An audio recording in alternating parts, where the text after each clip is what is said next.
Today, I'm going to unbox and take a first look at Crisis 1914.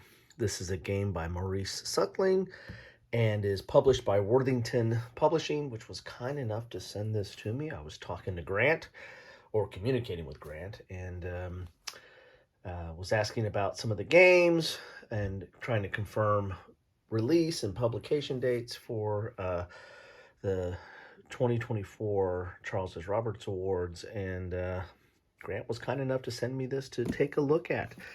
Don't know a lot about it, but after talking to him and after researching a little bit, I'm pretty excited to get this because this is a political game. It's kind of a lead up to a war game. I think the game actually stops when you get to war. So kind of a political lead-up game. I generally like Maurice Suckling's titles. He's done stuff with Freeman's Farm and Chancellorsville 1863, which were kind of what I call static battle games. Very interesting games. So I'm excited to see what this one is about. It's already pretty intriguing on the back here. You have these little newspaper cutouts on probably cards or your player cards. This is the political players of the day. So one day the great European war will come out of some damned foolish thing in the Balkans. That is attributed to Otto von Bismarck in 1888. The title or the summary here is June 28th, 1914, the assassination of the Archduke Franz Ferdinand and his wife, Sophia, Duchess of Hohenberg, plunged Europe into a diplomatic crisis that turned into a war that engulfed the world. In some interpretations, the assassination lit a powder keg that had lain beneath the networked foundations of international relations for decades, but it didn't have to be this way.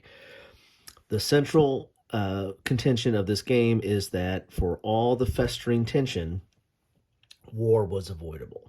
Crisis 1914 puts players in the shoes of the highest profile statesmen of what became known as the July Crisis.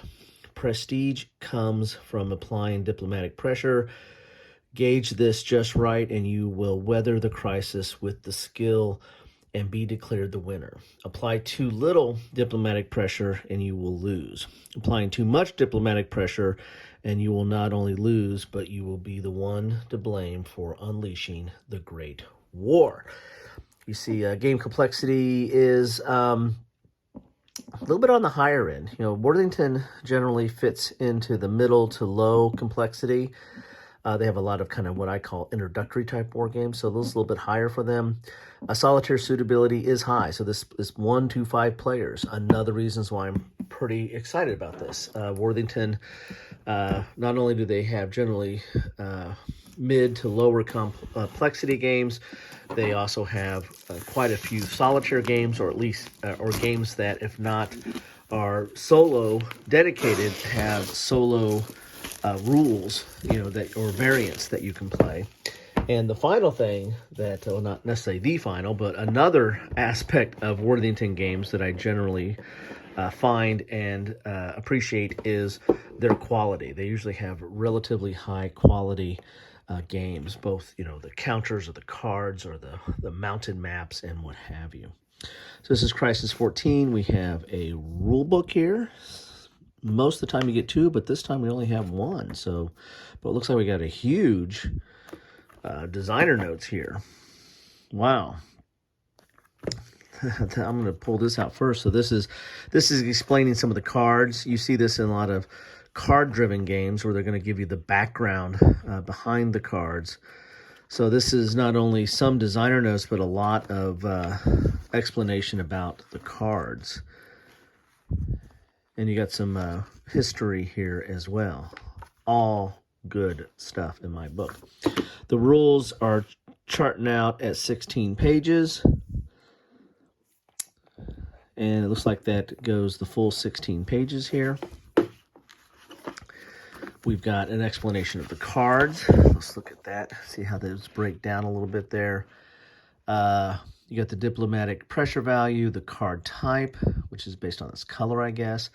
Discard type, card reference, card title, image, description, and card effect right there. All right, very interesting. There are 3 different kinds of discard piles: the permanent discard pile, the recycled discard pile, and the return discard pile. Okay, don't know if this is a deck builder or just a deck shuffler here. Some explanations of that. Here is the board key concepts. You have key statements, statesman, diplomatic pressure, prestige, tension, target nations, opposing nations. Here's your setup for 1 player all the way up to 5 players. Your sequence of play. So cards are the key here. A lot of card draw and play. Here's your play step. Belligerent action. Here's some examples of play here. Examples 1, example 2. So maybe the rules aren't that long because you're at page 7 and I think you're now into page 8. You're into the score setup. And here's scoring prestige, some examples of that. Scoring tension, so there's different scoring here. A Congress step, that's optional. Game end check step, refresh step. So yeah, we have a few more rules here. And reforming the draw deck. So you got about 10 pages of rules. Then you got the solitaire game, which is up on page 11, 12, and 13, it looks like. And then have an example of play. Okay, there you have it. All right, now let's look at what these. Oh, these are nice and thick. Look at those boards. As I said, good quality here. There's the Berlin. So this is the Germans. You can see by the flag there, and it says German right there.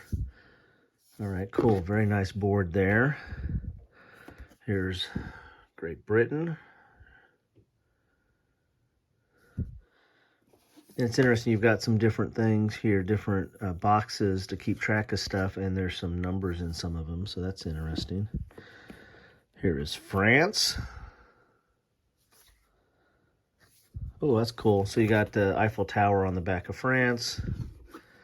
You've got Big Ben on London. And there you got German. Is it the Reichsburg? Here is Russia. Okay, and then we have Austria-Hungary right there. Very cool. I like that. Boy, there's a lot of different things on this one. So this looks somewhat asymmetrical. So there's going to be different things that they can do versus what they can do, it looks like on there. Okay, all right, very cool. We have a board, a mounted board. We'll take a look at that in a second. Oh, and then we have our tray. And we've got lots of dice. You got 1, 2, 3 things of dice. 2 white, 1 red. We got cubes to mark probably these boards here. Then we have 1 deck, 2 deck, 3 decks of cards. So let's get these decks open and see what we have in store for us here. If any of you guys have played this, guys and gals, please let me know. Put your comments down below what you think about this. This looks very interesting. It's not a war game. This is going to probably fall under my quasi-historical non-war games, but definitely fall under my political playlist. Got a little linen finish there. Very nice cards.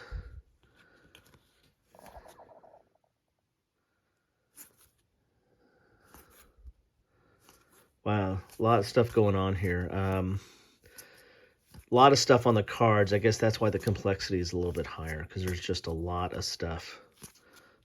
Some reading going on here to figure out what's going on. Okay. Put that there. Let's get this next pack open. They have some different colored backs, too, so that should be interesting to see. This one has green. These have a gray back. And so maybe these are for the different nations. Yeah, these are for the different nations. Okay, so each nation has their own deck, maybe. So this is France.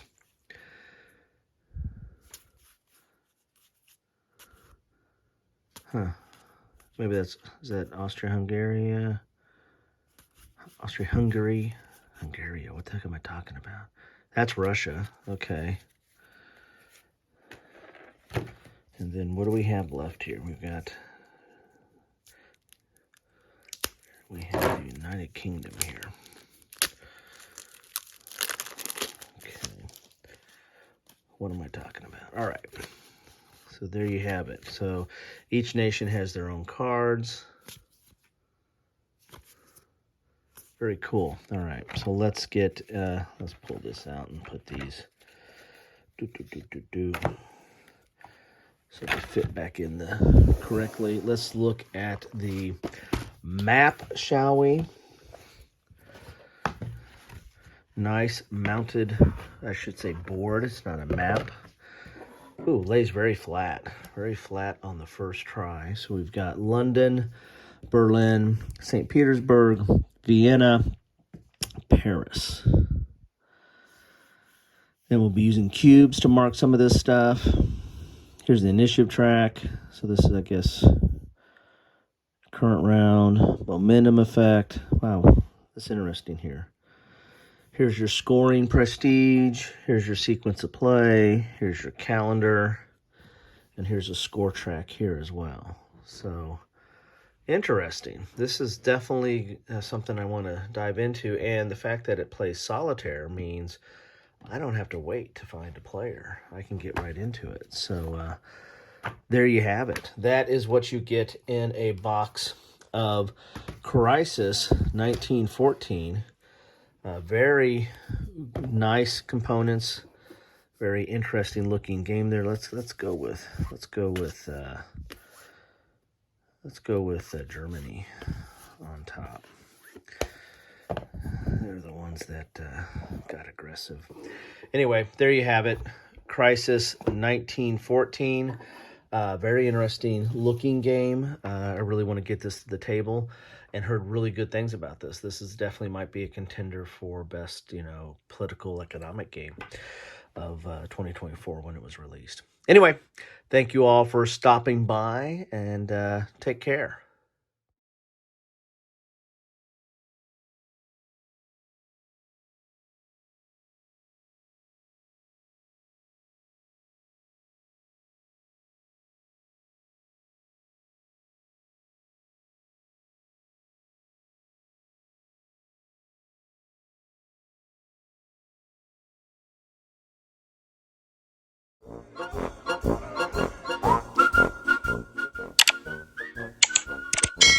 Thanks for watching.